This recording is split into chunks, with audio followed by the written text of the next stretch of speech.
అందరికీ నమస్తే. Welcome to KSS Telugu times. నేను మీ వంశీకృష్ణ.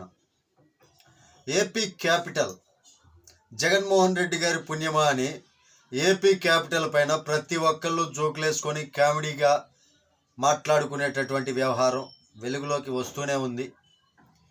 అయితే ఏపీ క్యాపిటల్ అనేది ఫస్ట్ నుంచి కూడా ఒక వివాదాస్పదమైన అంశంగా మారుతుందన్నమాట మన రాష్ట్రంలో. ఏ విధంగా అంటే ఇప్పుడు ఎలక్షన్ తరుణంలో కూడా ఈ ఏపీ క్యాపిటల్ పైన ఒక వివాదం రేకెత్తూ ఉన్నారు. మొన్ననే వైవి సుబ్బారెడ్డి గారు ఒక సంచలనాత్మకమైనటువంటి కామెంట్స్ చేశారు. ఏపీకి తెలంగాణకి ఉమ్మడి రాజధానిగా హైదరాబాద్నే కంటిన్యూ చేయాలి అన్నట్లుగా కేంద్రాన్ని కోరుకుంటాం. ఎందుకంటే ఇక్కడ విశాఖ కంప్లీట్ అయ్యేంత వరకు కూడా ఏపీ ఉమ్మడి రాజధాని, ఏపీ తెలంగాణకి ఉమ్మడి రాజధానిగా హైదరాబాద్నే కొనసాగించే విధంగా ఒక నిర్ణయం తీసుకోవాల్సిందిగా అభ్యర్థిస్తాం అన్నట్లుగా ఒక సంచలనాత్మకమైనటువంటి వ్యాఖ్యానం చేయటం జరిగింది వైవి సుబ్బారెడ్డి. అది చాలదు అన్నట్లుగా ఈరోజు మన బొజ్జున్నటువంటి బొత్స ఒక అతను కూడా దీనిపైన స్పందించారు. అయితే అతను ఏం చెప్పాడంటే ఏపీ రాజకీయం అనేది, ఏపీ క్యాపిటల్ అనేది ఉమ్మడి రాజకీయంగా అడగడానికి మేము ఏమన్నా పిచ్చోళ్ళమా? 10 సంవత్సరాలు అయిపోయింది కదా. ఏపీ తెలంగాణ 2 స్టేట్లుగా విడిపోయి, తెలుగు రాష్ట్రాలు విడిపోయి 10 సంవత్సరాలు గడుస్తుంది. 10 సంవత్సరాల వరకే ఉమ్మడి రాజధానిగా హైదరాబాద్ కొనసాగుతుంది అన్నట్లుగా విభజన చట్టంలో ఉంది. 10 సంవత్సరాలు పూర్తయిన తర్వాత ఇప్పుడు మరలా హైదరాబాద్ని అడగడానికి మేమేమన్నా పిచ్చోళ్ళమా అన్నట్లు వ్యాఖ్యానించడం జరిగింది. దానిపైన వచ్చినటువంటి కథనాంశం, వార్తా కథనాంశం ఒకసారి చదువుతాను. ఏపీ రాజధాని వివాదం ఎన్నికల వేళ మరో మలుపు తిరుగుతోంది. గత ఎన్నికల సమయంలో అమరావతి రాజధానిగా ఉంటుందని, ఇక్కడే ఇల్లు కూడా కట్టుకుంటున్నామంటూ చెప్పుకున్నటువంటి జగన్ గెలిచాక మాత్రం 3 రాజధానుల ప్రస్తావన అయితే తెర మీదకు తీసుకొచ్చారు. ఎన్నికల ముందేం చెప్పారు? అమరావతి రాజధానిగా ఉండటంలో మాకు ఎలాంటి అభ్యంతరం లేదు అని చెప్పి అసెంబ్లీ సాక్షిగా మాట్లాడారు. మరి ఎన్నికలప్పుడు ఆ మాట మాట్లాడినటువంటి వ్యక్తి ఎన్నికల ప్రచారంలో కూడా అమరావతి రాజధానిగా మాకు ఎలాంటి అభ్యంతరం లేదు, అమరావతి రాజధానిగా ఉంటుంది, ఇక్కడే మేము ఇల్లు కూడా కట్టుకొని ఇక్కడే నివాసం ఉండబోతున్నాం అని చెప్పి ప్రచారం చేసుకున్నటువంటి వ్యక్తి అదేవిధంగా తాడేపల్లి ప్యాలెస్ కొంప ఏర్పాటు చేసుకున్నాడు. మరి ఈరోజు అమరావతి కాదు అని గెలిచిన తర్వాత, అంటే ఏరు దాటాక తెప్ప తగలేయటం అంటారు చూసారా, జగన్మోహన్ రెడ్డి గారి విషయంలో ఆ సామెత 100కి 100 పాళ్ళు కరెక్ట్ అండి. ఆ సామెత అయితే 100కి 100 పాళ్ళు కరెక్ట్. మరి అలా ఆ మాట చెప్పిన వ్యక్తి గెలిచిన తర్వాత, గెలవటం కోసం వాడుకున్నటువంటి అమరావతిని గెలిచిన తర్వాత ఆ మాటని తొంగలో తొక్కి మరి 3 రాజధానుల ప్రస్తావన ఎందుకు తీసుకొచ్చారు తెలంగాణకి? దీంతో అమరావతి రాజధాని ఏదైతే ఉందో 3 రాజధానులు అన్న తర్వాత అమరావతి ప్రాంతం రైతుల దృష్టిలో కావచ్చు, ఆ ప్రాంతంలో వైసీపీ పరిస్థితి అయితే నానాటికి తీసుకట్టుగా మారిపోతుంది. ఈ నేపథ్యంలో ఇప్పుడు హైదరాబాద్ ఉమ్మడి రాజధానిని వైసీపీ మరోసారి తెరపైకి తీసుకొస్తుందన్నమాట. హైదరాబాద్ ఉమ్మడి రాజధానిగా 10 ఏళ్ళు పూర్తి చేసుకుంటున్న నేపథ్యంలో వైజాగ్ రాజధాని నిర్మాణం పూర్తయ్యే వరకు కొనసాగించాలని కేంద్రాన్ని కోరబోతున్నట్లుగా వైసీపీ నేత వైవి సుబ్బారెడ్డి తాజాగా బాంబు పేల్చారు కదా. అంటే నిన్నగాక మొన్ననే. ఇవాళ దానికి కొనసాగింపుగా రాజధానిపై కేంద్రమే నిర్ణయం తీసుకుంటుంది.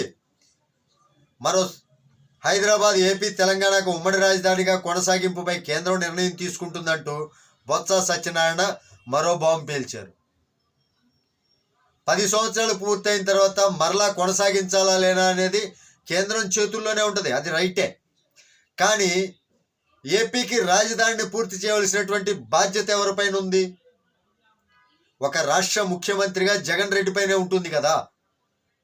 మరి మీ యొక్క నేత అసమర్థపు నేత, చేతకానటువంటి నేత, మరి ఆ అమరావతి రాజధానిని తొంగలో తొక్కి 3 రాజధానులు అంటూ తీసుకొచ్చి దాన్ని కూడా సక్రమంగా పూర్తి చేయలేక నాన్న అవస్థలు పడ్డాడు కదా. ఎందుకంటే అతను చేసే దానిలో అవినీతి ఉంది కాబట్టి.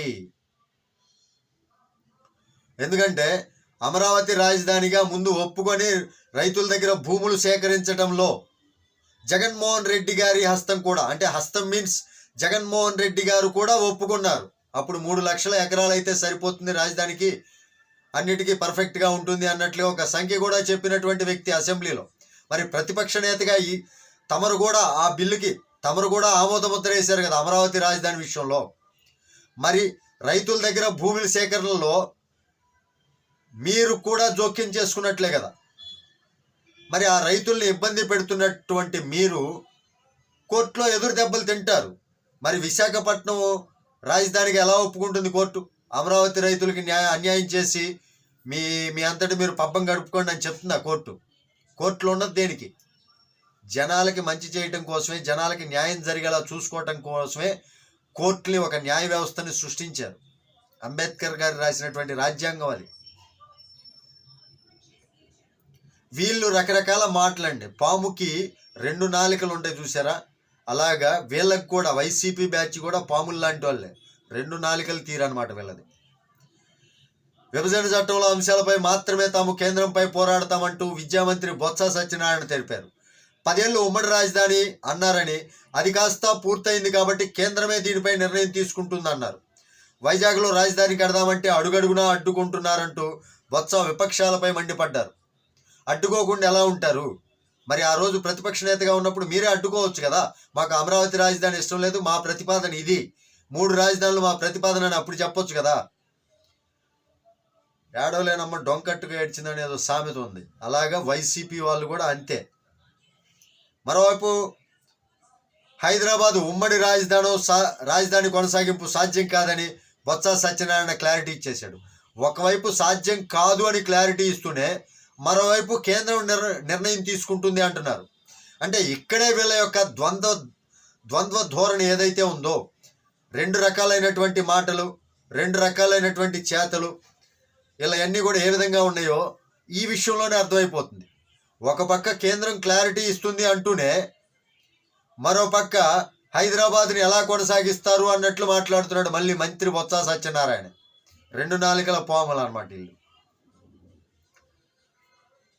10 ఏళ్ల తర్వాత ఉమ్మడి రాజధాని ఎలా సాధ్యమవుతుందని అడిగారు. ఉమ్మడి రాజధాని ఆడటానికి తామేమైనా పిచ్చోళ్ళమా అని ప్రశ్నించారు. అనుభవం ఉన్న నేత ఎవరో ఉమ్మడి రాజధాని వ్యాఖ్యలు చేయరని పేర్కొన్నారు. మరి మీరే చేస్తున్నారు కదా,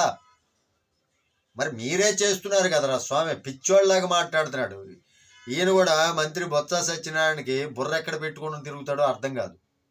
ఒక పక్క ఆయనే ఉమ్మడి రాజధాని కొనసాగించాలా, ఆ కేంద్రమే నిర్ణయం తీసుకుంటుంది అంటాడు. 10 ఏళ్ల తర్వాత ఉమ్మడి రాజధానికి అది ఎలా కొనసాగుతుంది అంటారు. మరలా మేమేమన్నా పిచ్చోళ్ళమా అంటారు. ఇన్ని రకాలైనటువంటి మాటలు చేతలు వాళ్ళ దగ్గరే ఉంటాయి. వాళ్ళ మాటలు వాళ్ళకే నిలకడ ఉండవు. వాళ్ళు గెలవటం కోసం ఏ అడ్డదారైనా తొక్కుతారు, ఎలాంటి అబద్ధాలైనా ఆడతారు, ఎలాంటి నీచ పనులైనా చేస్తారనేది ప్రతి ఒక్కరికి అర్థమవుతున్నటువంటి విషయం. ఇదండి విషయం. Thank you. జై హింద్.